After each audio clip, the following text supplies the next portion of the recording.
Welcome back to the Retro Vault, where we'll be looking at and diving into stories from games of old. PS1, PS2, Xbox, PS3, 360 era titles. In this installment, we'll actually be looking at the story from an old PC game that came out when I was only 9 years old. In 1997, Westwood Studios released Blade Runner, a point-and-click game based on the 1982 film. The game, when it first came out, was met with acclaim. Its original storyline, along with the music, graphics and gameplay, did a great job in capturing the feel of the movie. I played this back in the day on an old Windows PC and absolutely loved it. So when it popped up on GOG, Good Old Games, for the low price of a few British pounds, I had to dive back into it and experience the story. In terms of timeline, the game's plot takes place shortly after the beginning of the movie. This game also features randomly generated circumstances. In the game there are a number of individuals, one of which is something called a replicant, and the player has to work out which one is the replicant, with it being randomized in each playthrough.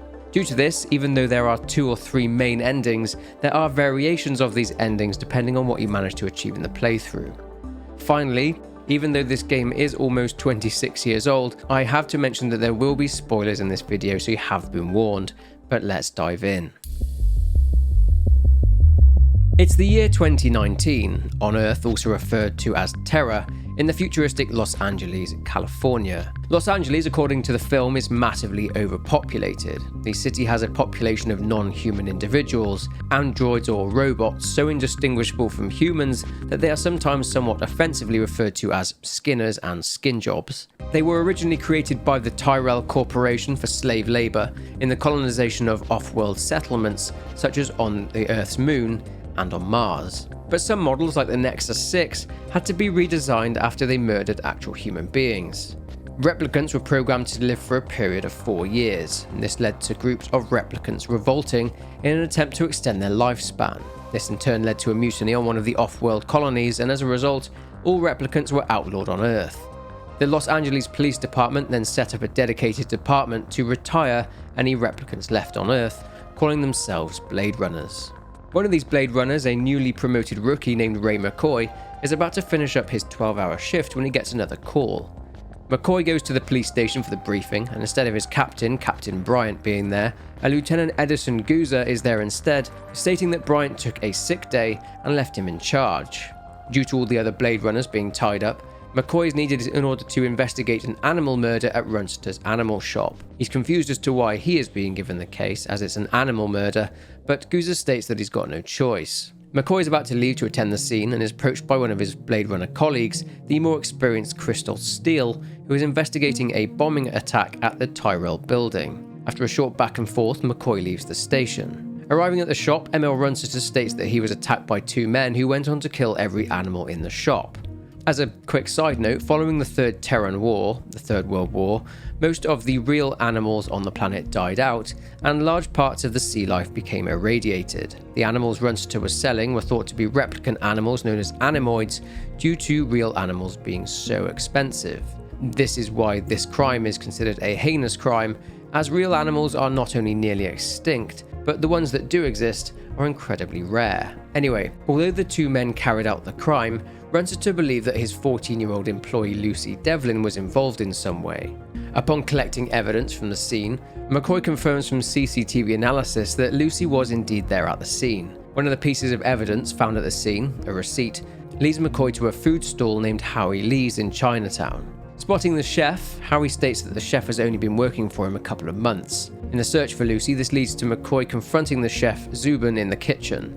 Showing Zubin the photograph of Lucy, Zubin plays dumb and pushes soup onto McCoy, and then he makes a run for it. Unable to perform a special test on Zubin called a Voight-Kampff test, an emotions-based test in order to determine if an individual is a replicant or not, McCoy can either let Zubin go or kill him. Even if McCoy spares Zubin, not much is gleaned from their conversation, as Zubin books it. Zubin, if he escapes, can ambush McCoy on the roof of his apartment building.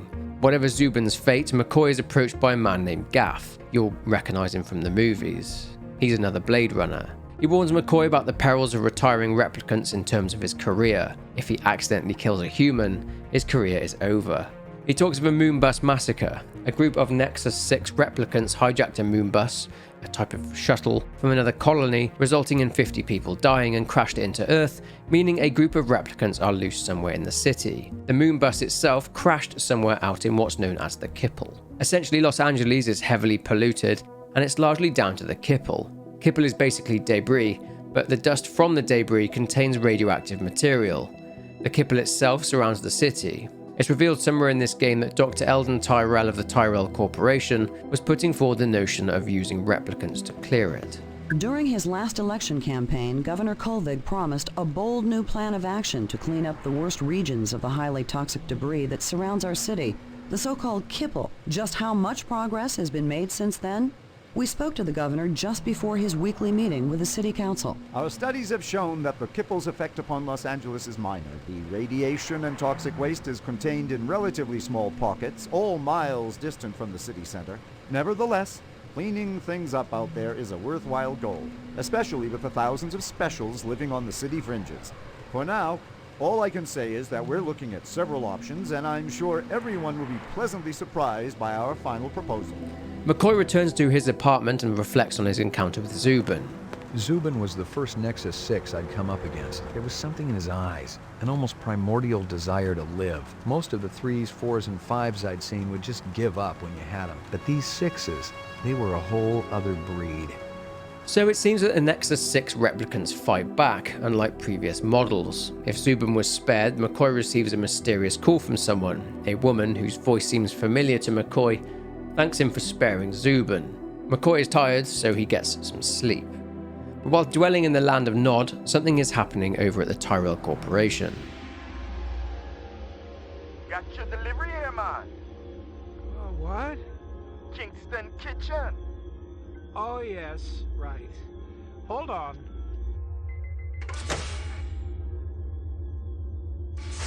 Is this what the gravity be like on Mars? Oh, no. It's about a third of what we got here on Terra. Real comfy. How about turning that dial, okay? When I say... Oh! Please, can you control your rat? I'll have you know that Ricky's a purebred chihuahua, and he's totally real. Things going good at Tyrell Corporation? Boring. Old man Tyrell's been on a Wagner kick lately. He never shuts up. You also do outside work? Sweetie, I never go outside. It's bad for the glands. How about Nexus 6? You know a lot about them? I think you should be going now. Understand good, it holds deep meaning for me now. Where be your research on Nexus 6? And your test studies, contacts, the works? Only simulator. Extraterrestrial gravity.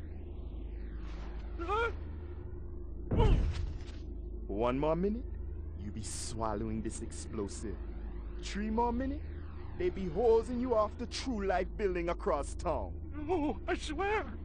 I don't have anything. If I did, I'd give it to you. My people sick and dying. You tell me something. Talk to Dr. Tyrell. Tell me something I don't know. The organ designers, Miraji, Hannibal Chu, Luther and Lance. They're closer to him than I am. Where? DNA Row. They're all working down on DNA Row. No. You one miserable package, man. No, please don't. So McCoy has a new case. He heads over to the Tyrell building. McCoy receives a disc from the CCTV which, when he analyzes it, shows the suspect's face. He also finds a password to a terminal off one of Eisenduller's dog's collars, Ricky. Using the terminal, McCoy discovers that the suspect tried and failed repeatedly to access a bunch of protective files from the Tyrell network. McCoy is confused as to what exactly people working in the gravity lab needed with replicant DNA sequences. Going into the lab though, it's a mess. McCoy finds a dragonfly earring and a takeout box from Kingston Kitchen. Back at the station, McCoy speaks to Lieutenant Guza, who agrees to try and set up a meeting with Tyrell, so therefore McCoy heads back to the Tyrell building again. He speaks with Dr. Tyrell's assistant Rachel. Apparently, Dr. Tyrell is too busy. Rachel says that Dr. Tyrell has already met with one Blade Runner today, which of course was Rick Deckard. Asking Rachel about why the replicant would be interested in replicant DNA, Rachel says that the suspect is a dangerous replicant, a Nexus 6. Then, in walks Dr. Tyrell. As I explained to Mr. Deckard earlier, I've given the Nexus 6 model a past. I've given it the purity and innocence of childhood, and all the joy and despair that comes with a real existence. That's hardly a death sentence. That's life. I thought you weren't meeting with any more Blade Runners today. Well, I decided to make an exception. Mr. McCoy, isn't it? You do understand the need for the Nexus 6 to have an identity. Not really. I do see why a replicant who has an identity would want to steal Eisendoller's files. They want more life. They're wasting their time. They're gonna come for you, just like they came for Eisendoller. I have nothing to fear from any of my children. I tell them all exactly what I told you. Have I given you what you came here for? Yeah, maybe. Then if you'll excuse me, I have a stockholder meeting to attend. McCoy then heads to Animoid Row. Animoid Row is a district filled with vendors selling all kinds of replica animals, along with food vendors and bars. McCoy speaks to a snake salesman who directs him to the stall next door. The man also rebukes McCoy, asking him to tackle real criminals like a man named Bob, a owner of a gun shop, who agitates the stall owners and tries to sabotage their stock. Sounds like he could be McCoy's animal killer. Speaking to the woman at the neighbouring store, she tells McCoy that in return for her tracking down the matching earring and where they came from, McCoy will buy something from her stall. Speaking to Bob, a Phobos war veteran, Bob states that he feels that Runster had it coming, as he thought he was better than everybody else. He also says that he doesn't sell the weapon that was used at Runster's, which is called the Ender Rifle, because it would raise too much suspicion to stock it. But he mentions a pawnbroker in the area named Ezo that would potentially sell one. McCoy administers a Voight Kampf test on Bob, and obviously, depending on who the game randomly chooses as a replicant, Bob may or may not be a replicant, but in my game he wasn't one. Either way, McCoy goes to see Ezo. In regard to the Dragonfly earring, Ezo doesn't really divulge anything, and also in regard to the Ender Rifle, Ezo says that he doesn't deal in anything that is off-world. Off-world is essentially a term for human settlements outside of Earth. McCoy then asks about a group who call themselves CARS, which stands for Citizens Against Replicant Slavery. He asks about a Spencer Gregorian, a man who is one of the founders of CARS and is also currently locked up, being held as a suspect in the bombing at the Tyrell Corporation. McCoy confronts Ezo and tells him that he knows Ezo was there when the Tyrell building was attacked, as Gregorian had dropped his name in an earlier conversation. Ezo then tries to sell McCoy a camera, but this is all a ruse, as Ezo blinds McCoy with the camera's flash and then runs off. McCoy chases him. It turns out that Ezo was selling weapons. Not just off-world weapons, but also police-issue ones too. McCoy eventually confronts Ezo, but Ezo pulls a sword on him. Ezo is about to attack McCoy, but in the nick of time, Steele turns up and arrests Ezo for his suspected role in the Tyrell bombing. McCoy heads back to his spinner. I was fresh out of Leeds. Poking around Hawker's circle had been a waste of time. I had nothing to connect this Ezo character to the Eisendoller murder. But if the replicants had done in one Tyrell scientist, maybe they'd go after another. And the subcontractors down on DNA Row didn't have Tyrell's security to protect them. So McCoy heads to DNA Row. There he meets Gaff again, along with a man he knows as Gordo Frizz, a comedian working out of a club down at Nightclub Row called the Snake Pit, owned by a man named Taffy Lewis. McCoy heads into Dermo Design to meet with and try and protect a Tyrell Corporation subcontractor, a man named Miraji. As the name of his laboratory suggests, he specializes in the research of replicant skin. It seems that Miraji has already been targeted. A bomb is wired to blow, Miraji has been tied up. McCoy frees Miraji and they escape, but Miraji is mortally wounded. Before succumbing to his injuries, Miraji told McCoy that he must warn the twins who are upstairs. Miraji also states that the man who tied him up and set the bomb was the same man from the Eisendoller murder, along with another man who had a beard and piercing eyes. Miraji says they were after DNA information, just like in the Eisendoller case. Inspecting the damage, McCoy finds that whoever is doing the bombings is a pro. Heading upstairs as instructed, McCoy finds an envelope featuring the Runster's Animals logo, along with a lot of money inside it. A message, presumed to be for the twins, revealed to be named Luther and Lance, was left by a man named JF Sebastian, who is also one of Tyrell's genetic designers.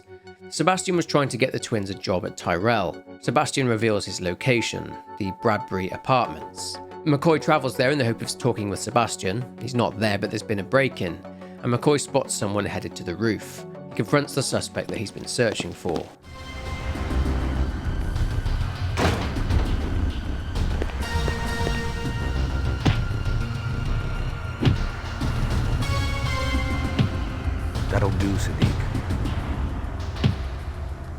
Enough!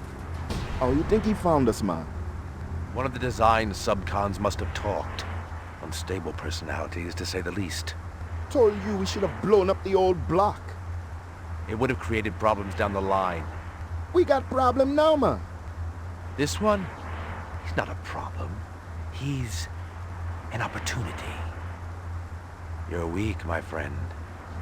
I expected so much more from you. I'm thinking our brother not hearing too good. Oh, he hears us. Isn't that right, McCoy? You ready to give up fruitless nightmare, man? Come back to family? He doesn't have a choice. He never did. Let me kill him, man. No. We got no time to be patient. Your woman, she be getting sick. I promise you, she'll not die here on Earth. I promise somebody will. Believe me, he's the least of our problems. You're talking crazy. The hunter be dangerous. A fool sees not the same tree a wise man sees. I'm no fool, man. You must have a little faith, my friend. Without contraries is no progression. How can you trust any of their kind? We have been manipulated by them, correct? Now they're going to see exactly what lies on the other side of the horizon. How long have I been here, Lucy? How do you know my name? I saw your things at Runciter's. Did you feel bad when they killed those animals? They were so pretty and sweet. I hoped Father wouldn't do it. But Mr. Runciter deserved retribution. That's what Father said. Why? 'Cause he treated me bad. Like I belonged to him. I'm sorry. Are you really the hunter? Like Father says? It's my job. Why? What do you have against us? Nothing, it's just the law. Would you hurt me? I promise you I won't. Given that Clovis, Sadiq and Lucy have left, and that we now know why they are here and to try and save Clovis's woman's life due to her 4-year replicant life cycle, McCoy shimmies over to a way to get himself free, and he finds a token from an arcade called Hysteria Hall, giving him a possible lead on where Lucy might be. He also finds some real cheese. Real cheese is a commodity, very rare to the point that it is actually considered contraband. Nearby, after leaving the hotel he was being held at, McCoy sees the wrecked remains of a vehicle matching the description of the one that was used in the Runciter incident, and manages to obtain ownership details from the nearby car dealer. He also finds a wrapper from a vendor run by 2 people he knew well, right next to the arcade. McCoy visits Hysteria Hall and speaks with Mia and Murray, the 2 people who run the food stall. They say they've heard that Kingston Kitchens has been using real cheese in their recipes. McCoy then spots Lucy at the arcade, and upon speaking with her and asking her to take a Void Kampf test, she legs it. Back at Anemoid Row and quizzing the cook at Kingston Kitchens, she says that the previous week a man ran by the stall and grabbed a whole box of empty takeout cartons off the counter. The cheese that the cook was using was actually hidden in the takeout boxes. This explains why McCoy found real cheese in the hotel room he was being held captive in. McCoy then goes to the police station and runs one of the discs he picked up. On it, he finds an image of a young blonde woman in a bar meeting with Clovis. More crucially, McCoy finds an image of Clovis at the Moonbus crash site, but zooming in, McCoy is also in the picture. What on earth is McCoy doing at the Moonbus crash site? In the meantime, the vendor from Anemoid Row tells McCoy that the Dragonfly earring is part of a collection bought from a nightclub. On his way back to Nightclub Row, McCoy visits the Bradbury again and this time manages to catch JF Sebastian. Sebastian allows McCoy to look around the apartment and he finds a chess game which JF was playing against Tyrell, a cool nod to the film where Roy Batty visits JF and tells him the winning moves, but he doesn't find much else. JF speaks of his fondness for Dr. Tyrell and also reveals rumours that the twins, Luther and Lance, were selling animal prototypes to Runciter and telling him they were real animals, which explains the envelope full of cash in the lab, which also explains why the twins were fired from the Tyrell Corporation in the first place. Upon explaining to JF that the replicants may be after what he knows about possibly extending their lifespan, he asks McCoy to leave. McCoy goes to Nightclub Row and speaks with Gordo at Taffy Lewis's nightclub. Gordo performs his act, insults McCoy and takes off. Not sure exactly why Gordo has a death wish, but he tries to trick McCoy into thinking he's a replicant, because he knows that McCoy making the wrong decision will result in his career being over. I mean, the game's randomization factor means that Gordo can be a replicant, but he wasn't in mine. Nonetheless, McCoy arrests Gordo and takes him to the station for being a rep sympathizer. McCoy goes back to Nightclub Row and he needs access to the VIP section behind the main part of Early Q's nightclub, which is hidden by a revolving booth. He needs to speak to the club owner, Early Q, but the bouncer is doing a great job and refuses McCoy entry. McCoy chats at the dancer, drawing the bouncer over as a distraction, and then he enters into the VIP area. He speaks with Early Q and questions him about the Dragonfly jewelry. He says that he was letting one of his dancers use the earrings in her act. The dancer's name is Hecuba, and the stage name of a woman named Dectora, the blonde woman from the picture earlier on. After watching Hecuba's, or rather Dectora's show, McCoy can visit Early Q's office. As you've probably guessed, Early Q is a shady, seedy character. Turns out that upon visiting Early Q's office, he finds a disc. He's been secretly filming his dancers getting dressed. Early Q offers up some information as a trade. He offers McCoy a drink, but McCoy would do well not to take it, as it's been poisoned. Early Q gives McCoy a different disc, and on that disc, more proof that Dectora knows the man from the Runster case, the man that he has been looking for. What's more, Early Q overheard the two talking about having friends that can help them get off-world to a different colony. Upon inspecting the photo on the disc, it appears that Lucy was in the room too. What's more is that another picture reveals Early Q abusing Lucy. McCoy then pays Dectora a visit in her dressing room. He poses as an eager fan, but eventually tells her his real reason for talking to her. She reveals that the black vehicle he found earlier on, used in the Runster case, was registered to her, but she claims it was stolen a couple of days prior. Now, McCoy administers the Voight Kampf test on Dectora, and at least in my game, she was the replicant. Positive result. Subject is replicant. Test terminated. But either way, she eventually calls for the police, claiming that McCoy is harassing her. The police officer arrives and McCoy is suspicious of the officer being legit, but he knocks McCoy out cold. He is then taken to a room somewhere in the sewer system and is strapped to a chair. They tell McCoy that he is somehow a Nexus 6 and that he is impersonating a police officer. The man says that Lieutenant Guza doesn't even exist. The men are about to torture McCoy when Crystal Steele shows up and saves the day. She shoots the mysterious man and then frees McCoy. Back at Nightclub Row, Steele says that the two men were mercenaries, likely hired by the replicants for protection. Entering the nightclub, McCoy chases Dectora, and one of two things happen. McCoy can retire Dectora, or he can choose to spare her. Regardless of what McCoy chooses, he returns to find that his vehicle, his spinner, is gone. Then, an APB is put out for the arrest of McCoy. Apparently, Izo is dead, has been killed, and McCoy killed him, but not only that, they think that McCoy is a replicant. Steele allows McCoy to go, and he escapes down into the subway. So with McCoy officially on the run, he uses the subway system and the sewers to get back to his apartment, but someone is there. More importantly, Maggie the dog is gone. She's been taken. Another thing is that the armed man even claims that McCoy doesn't live there. He has no option other than to leave. Passing through the sewers again, McCoy visits Izo's basement and finds that all the police issue weaponry that had been stored down there previously had been taken. Then McCoy realizes something. Earlier on, he had picked up a weapons shipment invoice from the desk in Captain Bryant's office. Upon asking the armory attendant, Jack, for the paperwork, Jack tells McCoy that the assault teams are losing their rifles at an astonishing rate. Guza requisitioned a couple of extra cases for the assault teams. It's clear now that Guza had set up an illegal black market weapons smuggling ring and was going through Izo and his pawn shop. McCoy figures out that Guza is the one framing McCoy because he was getting too close to something. McCoy also figures that Guza must have a connection to Clovis and his band of replicants, and may possibly be getting blackmailed by the replicants, who are threatening to expose his weapons dealing ring unless he deals with McCoy. McCoy comes across an elevator which takes him to the hangout of a homeless gentleman. The man says that some replicants passed through there not long ago, and he goes on to describe them as Clovis's group of replicants. He mentions the twins and also the fat man, who is Lieutenant Guza, and Guza was down there taking guns through the sewer. McCoy journeys through a pipe, and eventually he comes to the twins' lab. The twins know who McCoy is, and they say that they aren't in any real danger, as the replicants have already found them. You see, prior to all this kicking off, Clovis and Sadiq met with the twins and informed them that they were themselves replicants created by the Tyrell Corporation. They were a mistake, basically, so Tyrell made them think they were human, gave them jobs and memories.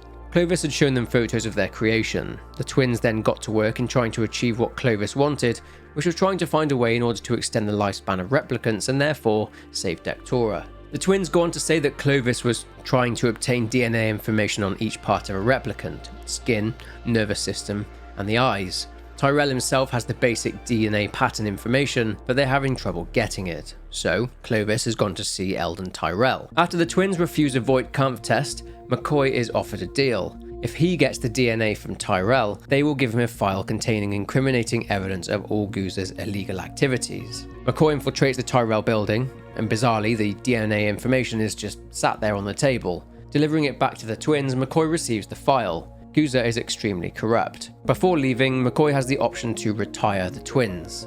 Either way, McCoy calls Goozer and informs him of the evidence regarding all of his shady dealings. Goozer agrees to meet. McCoy gets his apartment back and more importantly his dog. Goozer gives McCoy his file, and in it, photos of McCoy's creation as a replicant, given to him by Clovis. McCoy obviously thinks that the photos are fakes. Goozer states that Clovis referred to McCoy as his brother, and said they all came down to Terra on the Moonbus together. He also said that Tyrell was using McCoy to get inside the Los Angeles Police Department. Goozer still wants McCoy and Steele to retire Clovis and his group, but McCoy refuses. Their meeting is cut short though, as Clovis and Sadiq turn up. Clovis says that they have everything they need now in order to leave via the Moonbus, and then either Sadiq shoots and kills Goozer, or McCoy can side with the replicants and shoot Goozer himself. If McCoy didn't shoot Goozer, then Sadiq tries to kill McCoy, who runs away, but if McCoy shot Goozer, the replicants see him as being not hostile and let him live. Clovis carries on referring to McCoy as brother, which greatly annoys him. Clovis then tells McCoy to meet them by the Moonbus out in the Kipple. Whilst McCoy is on the way back to his apartment, a meeting is taking place between Eldon Tyrell and the governor.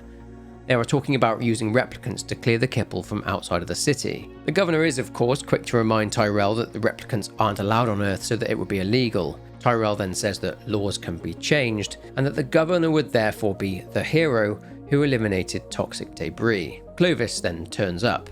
The governor starts mouthing off, so Clovis simply just shoots the guy. Clovis confronts Tyrell and tells him that he wants all the information he has on replicant DNA structures and imitation studies. But Tyrell tells Clovis that the data is useless, seeing as the 4-year lifespan cannot be changed or improved upon. About to shoot Tyrell, security arrive and open fire on Clovis, leading to him using the governor's body as cover to jump out of the window.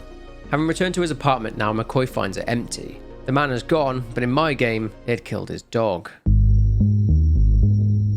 Now again, there are many variations on the 3 main endings, so please bear that in mind. In my game, on the kitchen counter, McCoy finds a cigarette burning, and this cigarette belonged to Crystal Steele, meaning that she was the one who killed his dog. The phone rings, and in my case it was Dectora, saying that they should both just get away from there to find a vehicle and just drive. For the first ending, which again occurred in my playthrough, McCoy met up with Dectora at the car dealership, but on the roof, the spinner they would have used to escape has been destroyed by Crystal Steele, who confronts McCoy and Dectora on the roof. After some quick back and forth, they draw their guns and McCoy shoots and kills Crystal. The police have the place surrounded outside, so McCoy and Dectora manage to get a ground car and drive it out through the subway tunnels, escaping Los Angeles. A shot shows Clovis had made it back to the Moonbus, but had died. The game then ended.